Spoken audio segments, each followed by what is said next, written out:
Bonjour, hello, welcome to the National Press Theatre's alternate location.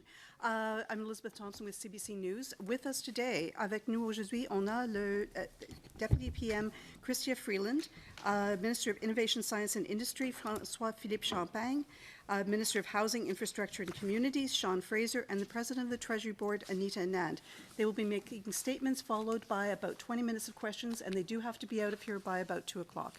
So, Ministers. Okay, thank you very much. Bonjour.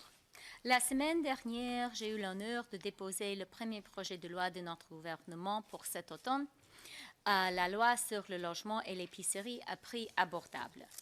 Une fois adopté, le projet de loi C-56 permettra d'éliminer la TPS sur la construction de nouveaux immeubles d'appartements, de sorte que nous pourrons construire plus de logements locatifs plus rapidement. Today, I am announcing a further ambitious step in our government's plan to make housing more affordable for Canadians. Starting today, I am increasing the annual limit for Canada mortgage bonds from $40 billion to $60 billion. Builders need access to low-cost financing. And to ensure builders have access to the financing they need to build more homes faster, we are unlocking up to an additional $20 billion from Canada mortgage bonds and directing this money to multi-unit rental projects. This financing will make it easier for builders to access financing for construction projects like apartment buildings, student housing, and seniors' residences. There is no fiscal impact for the Government of Canada as a result of this measure. This is fiscally responsible policy using the policy tools at our disposal. And this is a further measure in our broader and continuing campaign to build more homes for Canadians faster. This new measure alone, announced and implemented today, will help to build up to 30,000 additional rental units every single year. And with the removal of the GST on new rental housing, we are expecting even more demand for this financing as we work to deliver more of the rental housing that Canadians urgently need. Our plan is already having a concrete, specific impact. Just yesterday, a Toronto-based company said they are now going to build 5,000 new rental units across the country that were otherwise on hold. And with provinces including Ontario, Newfoundland and Labrador, and most recently Nova Scotia, following our lead by eliminating provincial taxes on new rentals, we will together get even more new rental housing built in Canada. Il s'agit de mesures concrètes pour construire plus de logements plus rapidement. Nous allons continuer de travailler fort pour bâtir un Canada où l'on trouve des logements abordables, des prix stables et de belles carrières pour les Canadiennes et Canadiens d'une nation à l'autre. Merci beaucoup. Et je passe la parole maintenant à mon collègue, le ministre du Logement, Sean Fraser. Over to you, Sean. Merci, Chrystia. J'apprécie l'opportunité pour des commentaires supplémentaires. If we're going to address the national housing crisis that Canada is living through, it's not enough for us to simply address one project at a time. We need to change the way that homes that get built in Canada, including the financial equation that builders need to overcome. One of the obstacles that home builders are facing, and talk to them, they'll tell you what their challenges are. There's an increased cost of supplies and materials. The cost of labor has gone up. Access to land has become a challenge given the price in cities. And of course, as a result of global inflation, the rate of interest has gone up as well. I actually began my day early this morning on a construction site with a developer in the city who's benefiting from the Rental Construction Financing Initiative, who is building awesome project next to transit on the LRT line. 30% affordable units for families, the rest market-based in the city, close to services. What they told me during my visit was the number one thing that they can use help with is access to financing at a rate that allows projects to go ahead. Right now, there are hundreds of thousands of units in this country that have been approved, that have a builder who wants to build, that actually has a workforce to build them if the financing can work. But as a result of those increased costs I've discussed, a lot of those projects that were previously going to go ahead have been put on the shelf. The good news is we can change the equation. There's things that we can do. Removing the GST on the construction of new apartments is an extraordinary example of how federal policy can actually change that equation for home builders. It's wonderful to see the same news that Minister Freeland referred to, with a home builder announcing 5,000 new homes are going to be constructed as a result of this single federal policy change. But I've seen other similar stories. Within days of that announcement, we had developers announce 3,000 units would go ahead. We had others announce that 1,000 units would go ahead. Yesterday, 5,000 units.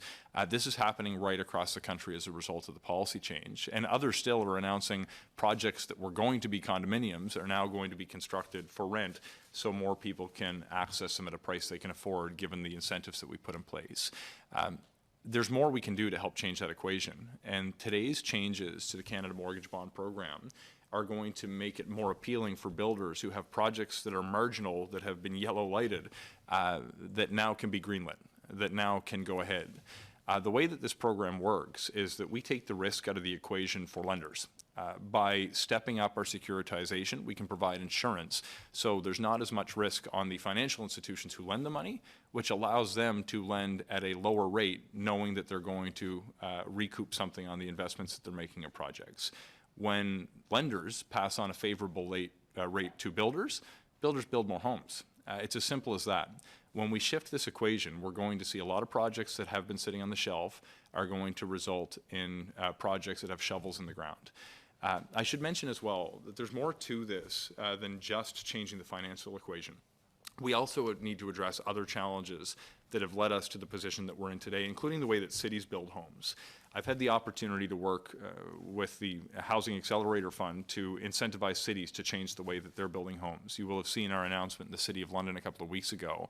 It's going to lead to a few thousand more homes in their community by virtue of changes that they're making to the way that homes will be permitted, adoption of e-permitting processes, zoning density near transit stations, near post-secondary education campuses. You've seen the City of Calgary signal in the middle of their debate that they recognize the federal funding through the Housing Accelerator Fund was in jeopardy, and it was as a result of their decision that they would take. And thankfully, the City of Calgary has embraced change, has embraced densification, and I look forward to my next visit, hopefully in short order, to share good news with the City of Calgary. The reality is this is playing out across the country. Actually, as we sit here in this room, in my home province of Nova Scotia, councillors with the Halifax Regional Municipality are debating the extent to which they're going to change the way that homes get built in order to tap into the federal funding that we are making available. You're going to see in every region of this country that federal leadership and federal funding can actually drive change at other levels of government. Our message to builders today is that it's time to get shovels in the ground. We are going to leverage all of the tools at our disposal to make it easier for you to say yes, to build more homes for Canadians. We're going to address the specific challenges at the root of the housing crisis we're living through. And today's announcement is one more way that we are shifting the financial equation for builders so they can greenlight those projects that otherwise would have sat on the shelf. With that, I'm happy to turn the floor over to my friend and colleague, François-Philippe. Merci, Sean. Bonjour tout le monde. Écoutez, ça fait plaisir de vous voir. Comme vous savez, le coût de la vie, c'est l'enjeu numéro un pour les Canadiens et les Canadiennes à travers le pays. On sait évidemment qu'en particulier, le prix des denrées alimentaires concerne les familles. Vous savez, toutes les semaines, les gens se font face au coût de l'épicerie. Et vous savez qu'on a pris des mesures déjà la semaine dernière. Vous vous rappellerez, lundi passé, le 18 septembre. Je rencontrais les grands épiciers de travers le pays, donc Sobeys, Loblaws, Metro, Costco et Walmart. Et à ce moment-là, je leur exprimais un peu la frustration de 40 millions de Canadiens et Canadiennes en leur disant « vous devez nous aider à stabiliser les prix pour rendre la vie plus abordable pour les Canadiens à travers le pays. And in addition to that, as you would have seen yesterday, I met with the large multinational in the food sector. I'm talking about companies of the size of Nestle, Unilever, I'm talking about Kraft. And they came here, and I told them in no uncertain terms the same kind of frustration that Canadians are seeing. And my message to them was, Canadians expect you to be part of the solution. And I must say that the appeal that I made on behalf of Canadians was heard. I would say that they recognize the challenge that is faced by Canadians. They recognize also that they need to be supporting the initiative of the government. And lastly, that they want to be part of the solution. And we're going to be continuing, obviously, monitoring that with them. But I said, you have to be very public in how you think you support the government, but also make concrete measures to help Canadians. Ce matin, j'avais la chance de rencontrer les grands manufacturiers canadiens. Donc, on parle des gens comme Maple Leaf, on parle de Cavendish Farms. And this was really about Team Canada. You know, I appealed to them, the CEOs were here in town, et je leur disais, écoutez, vous avez, vous aussi, besoin de faire partie de la solution. Première chose, c'est de reconnaître l'enjeu. Je pense que tout le monde reconnaît que l'enjeu de l'épicerie et du coût de la vie, c'est important. Deuxièmement, je leur disais de faire partie de cette solution-là. And thirdly, I was saying, you know, you have to come also with concrete measures to support the work that we've been asking from the large retailers in this country. As you know, the Prime Minister has been clear. We're expecting very detailed plans in order to stabilize prices in Canada.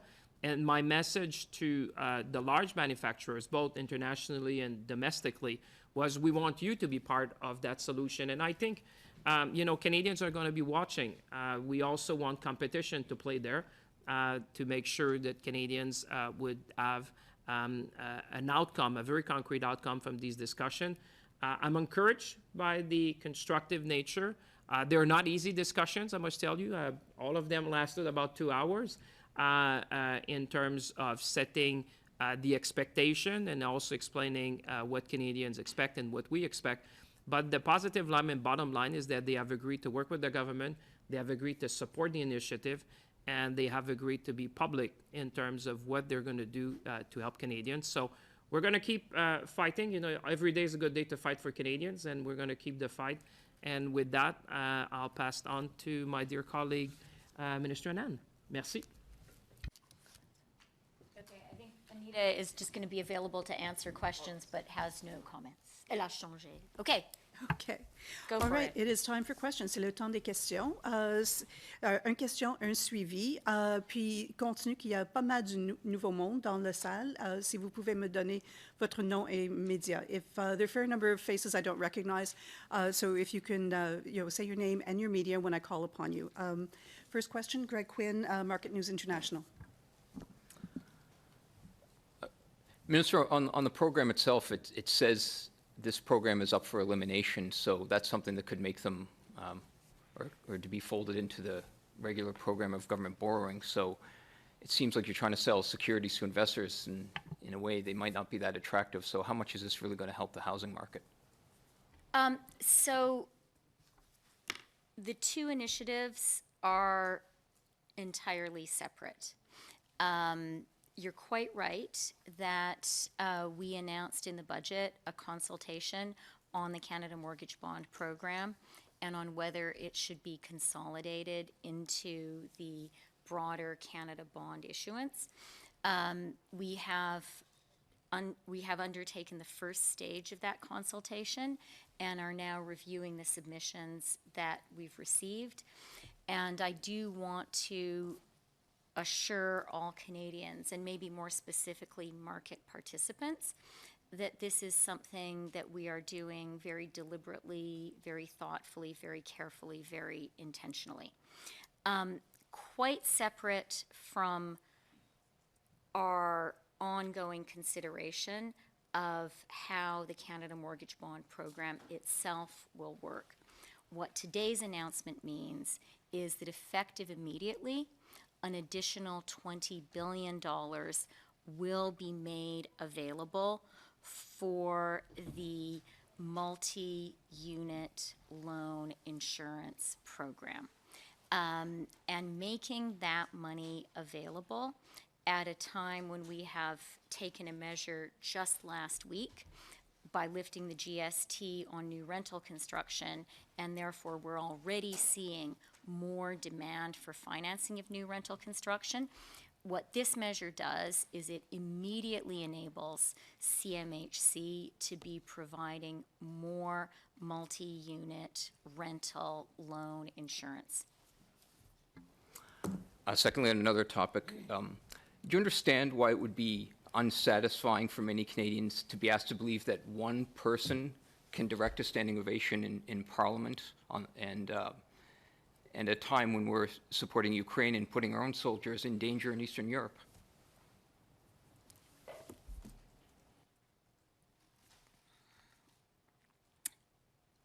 What happened was completely unacceptable and a really,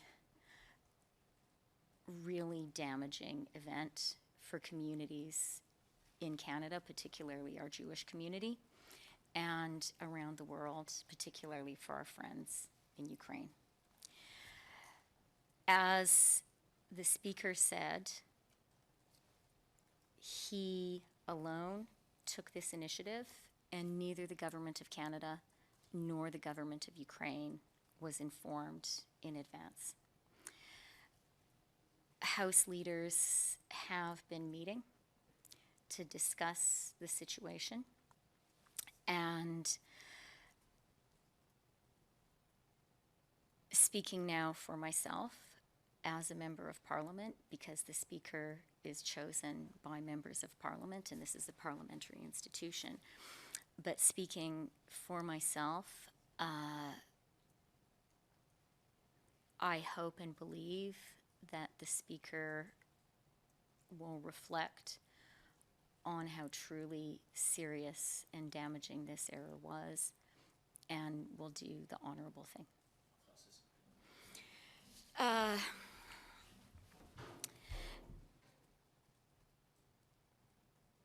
C'est vraiment un enjeu, une situation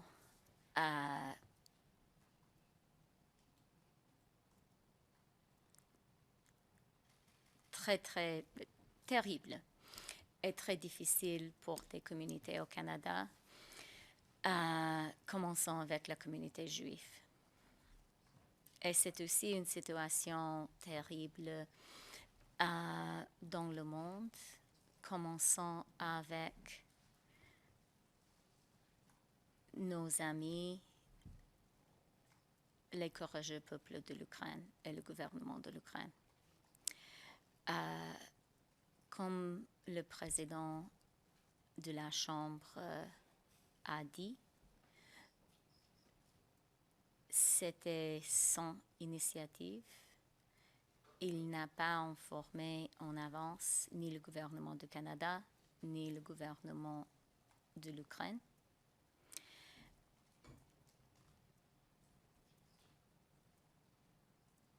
Je pense que, et maintenant je vais parler dans ma capacité en tant qu'une députée de la Chambre des communes, parce que le président de la Chambre des communes est choisi par tous les députés. Ce n'est pas une institution qui fait partie de l'exécutif du gouvernement. En tant que députée, j'espère fortement qu'il va se réfléchir et qu'il va faire la bonne chose, la chose honorable. Okay, next question, prochaine question, front row at the end. Hey, thanks. Marco Vigliati, iPolitics. I was just wondering, a quick question about how quickly Canadians can expect this new kind of stream of financing to enter the market. I understand that the limit's been increased, and there seems to be or your suggestion, there seems to be some considerable demand amongst investors for these bonds. So how quickly can we expect that money to actually flow through the multi-unit program? Right away. The advantage of this step is we're just adding some juice to a program that already exists. We don't have to invent new things. We simply will have more financing available for a program which we know already works and is already playing an essential, even fundamental role in the multi-unit rental construction market. What today's announcement means is there is more financing available, going from 40 to 60 billion. And we believe that that is both useful and frankly necessary given the additional demand for financing that we're already seeing as a result of the Prime Minister's announcement about lifting the GST that he made in London, Ontario. So this is up and running. It's an existing program. What we're really saying to builders across Canada is CMHC is open for business. We want you to build more new purpose-built rental now. We have lifted the GST completely, and financing is fully available. And just as a follow-up, this multi-unit rental program administered by the CMHC, it's applicable to all rental construction, or is it limited only to affordable rental housing?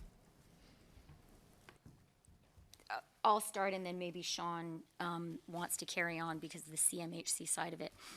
This is a broad program, and this is about encouraging purpose-built rental construction. And we really, as with our GST measure, we do think a big part of the answer to the housing challenge in Canada is supply, supply, supply, build, build, build. Clearly, we think we also need targeted measures to encourage affordable supply specifically, including deep affordability. But our view is the challenge in housing is a lot bigger than deeply affordable only. Deeply affordable is an important area of challenge, but this is a challenge across the housing spectrum, and so we're putting in place tools that go across the housing spectrum. And then, furthermore, we really believe that creating more housing full stop actually improves the situation across the entire spectrum, including in the deeply affordable area. And Sean may have more to add. Yeah, so to answer your question, it's for multi-unit residential with at least 5 units.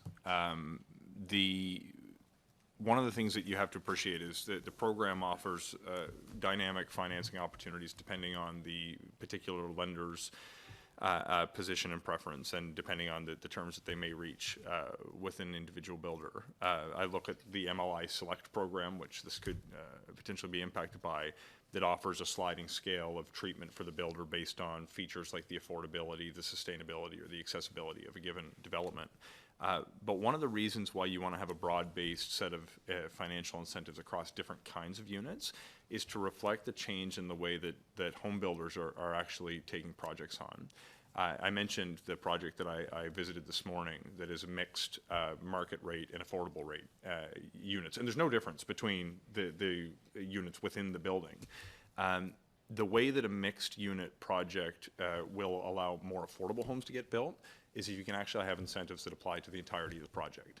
If you limit the incentives only to low income housing, the kind of communities you build have certain portions of the community that have buildings that are exclusively for lower income families that tend not to get the attention, that tend not to be located near the services people need to access.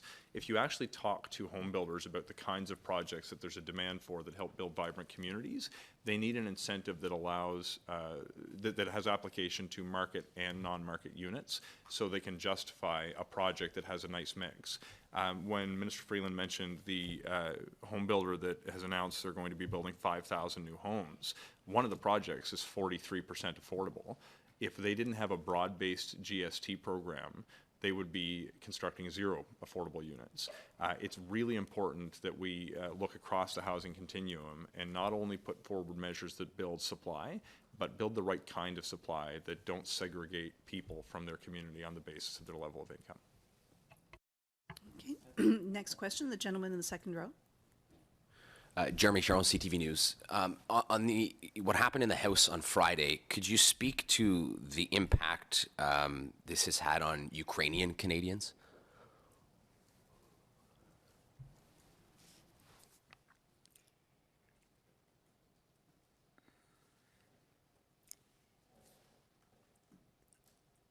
What happened was really terrible and really damaging. It was damaging to communities across Canada, first and foremost the Jewish community, but damaging for us all. As a follow-up, there are calls by B'nai B'rith to reopen a report by the Duchesne Commission so that Canadians can know how many veterans who fought with the Nazis are here in our country. Will the government do so, and what is your response to that?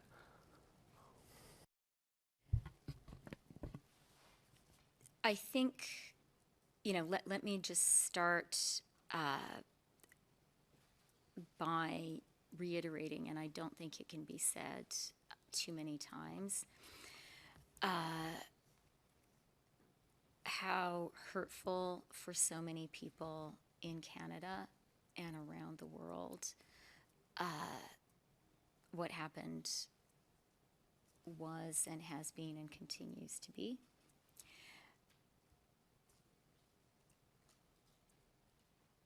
As MPs, in our capacity as MPs, it's important for appropriate next steps in the House to be taken, and I think that is our immediate focus.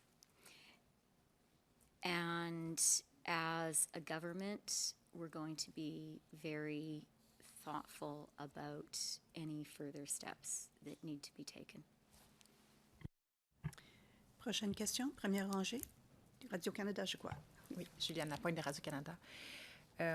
Madame Freeland, est-ce que l'erreur commise vendredi, vous croyez, se répare? On voit l'image du Canada, l'effet que ça peut avoir à l'international. Vous-même, avec vos origines, qu'est-ce que vous croyez que ça peut prendre pour qu'on se sorte de tout ça à l'international?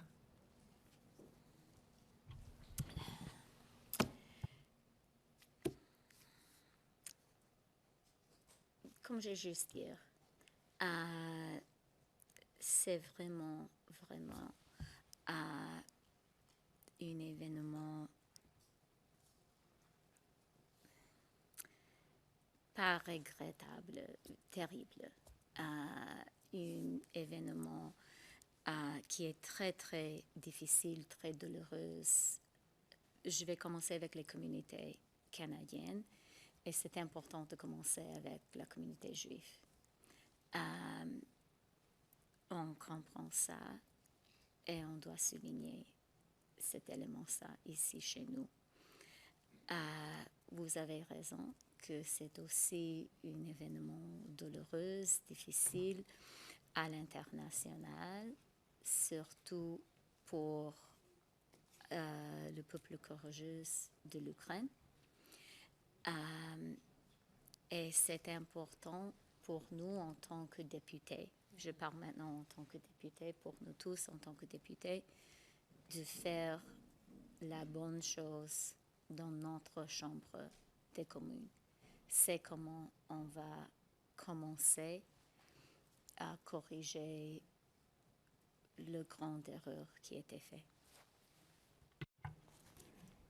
Et on blâme qui là-dedans? L'erreur, elle a été commise par qui à la base? Est-ce que c'est M. Rota lui-même? Est-ce que vous blâmez quelqu'un d'autre?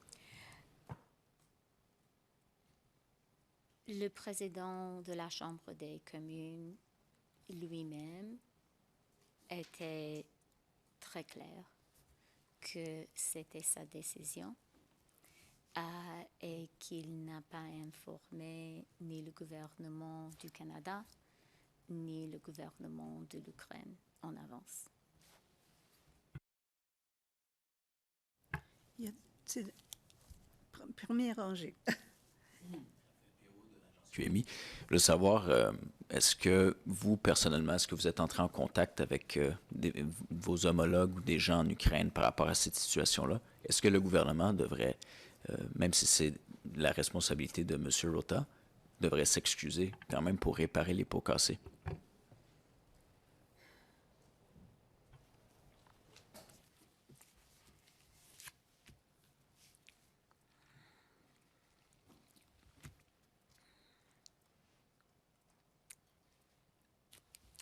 C'est vraiment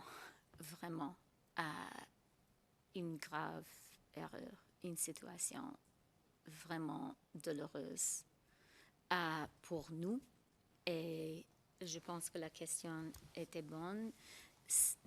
Nous sommes des députés canadiens et canadiens.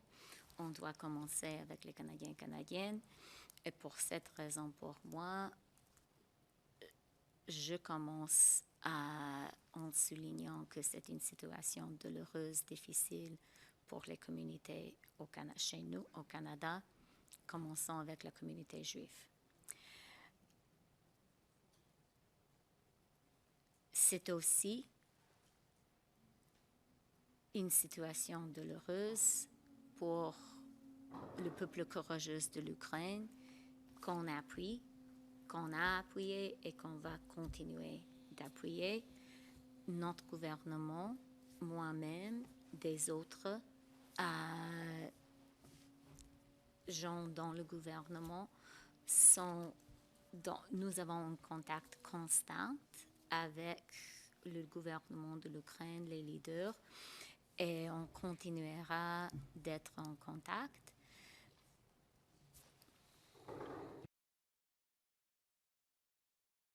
Merci beaucoup. Monsieur Champagne, avec toutes les rencontres que vous faites, à chaque rencontre, les attentes vont monter.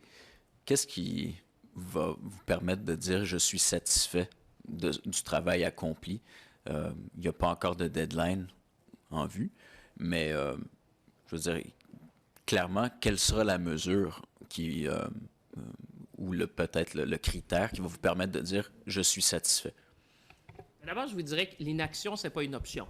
Hein? Moi, quand je rencontrais des gens à l'épicerie samedi à Shawinigan, les gens me disaient « Monsieur Champagne, continuez parce que au moins vous vous battez pour nous.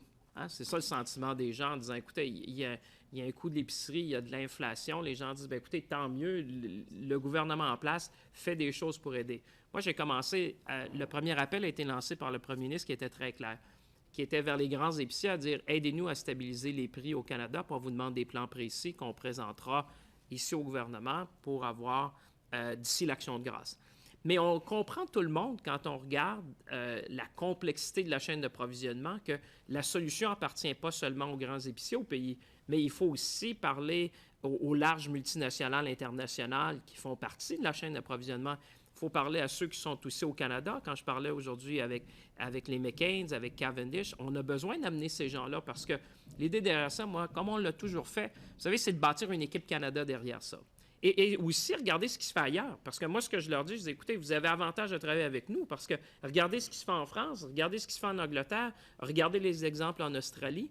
On a besoin de travailler ensemble dans cette chaîne-là. Je ne pense pas que je monte les attentes. Au contraire, je dis aux gens, écoutez, on se bat pour arriver à des choses concrètes. On leur a demandé des plans, on va les avoir, mais je suis aussi conscient qu'à chaque fois qu'on rencontre des groupes comme ça aide à rebalancer aussi l'équation, c'est-à-dire que tout le monde doit faire sa part. Moi, mon message, d'abord, c'est la frustration de 40 millions de Canadiens.